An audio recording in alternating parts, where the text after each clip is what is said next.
Hi everyone! Welcome back to my YouTube channel at ngayon ay samahan niyo po akong putulin natin yung ah, rosette ng ating Fred Ives dahil ayan, lumalaylay na siya ito at kailangan na nating putulin kasi baka maputol ng pusa, sayang naman pag nahulog. Ayan.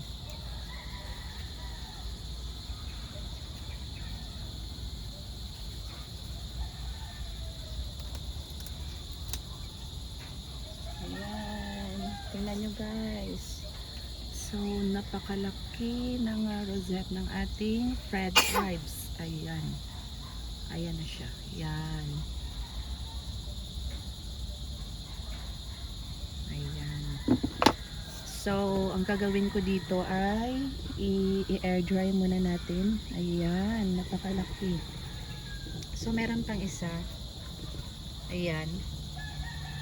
So, balak ko ring putulin dahil lumalaylay na. Tsaka, nabibigatan na yung stem niya. So, baka maputol at hindi natin mapakinabangan. Mahulog lang. Ayan. So, mag-aalas 6 na dito ng gabi. Pero, talagang hindi ako mapakali at naputol ko yung ating Fred Ives. So, kanina sinabi ko na antayin ko pa yung magandang panahon, pero ngayon ay talagang naaawa ako sa kanyang stem na mabigat yung kanyang rosette. Ayan, yung ating malaking Fred Ives. Yan. So, i-air dry muna natin. Tsaka itatanim ko rin yan pag mag-heal na yung kanyang sugat. Ayan. So, ito baka bukas ay putulin ko rin. Ayan. So, inuna ko yung isa dahil lumalaylay na siya at ayan o, parang nahuhukay na yung lupa niya at lumalabas na yung roots niya dahil sa sobrang bigat ng kanyang rosette. Ayan. So, nanghihinayang sana ako na putulin pero baka maunahan tayo ng hangin at pag na hangina ng malakas ay kusang mapuputol, sayang naman po. Ayan, so ito puputulin ko rin bukas pag uminit. Ayan, ayan yung mga plants natin pag nagtatakip silin. Ayan yung mga beauty nila. Ayan. Ito si Madiba. Ayan. So maganda na yung kanyang kulay. Maganda yung kulay ni Madiba dito sa lowland. So dati hindi ako nabubuhayan ng Madiba, pero ngayon tingnan nyo. Yan. Napakaganda niya. Ayan. And then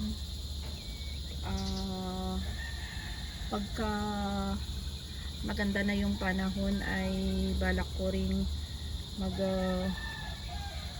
mag-pro pa ng mga leaves ng mga succulents natin para mayroon tayong mga maipropagate pag hindi natin naman hinihingi na mamatay yung kanyang mother plant, pero dapat meron tayong reserve. Ganun. Ayan. So, so hindi ko na siguro antayin yung bukas. Talagang hindi ako mapakali pag hindi ko to naputol yung isa eh. So, puputulin din natin yung isa.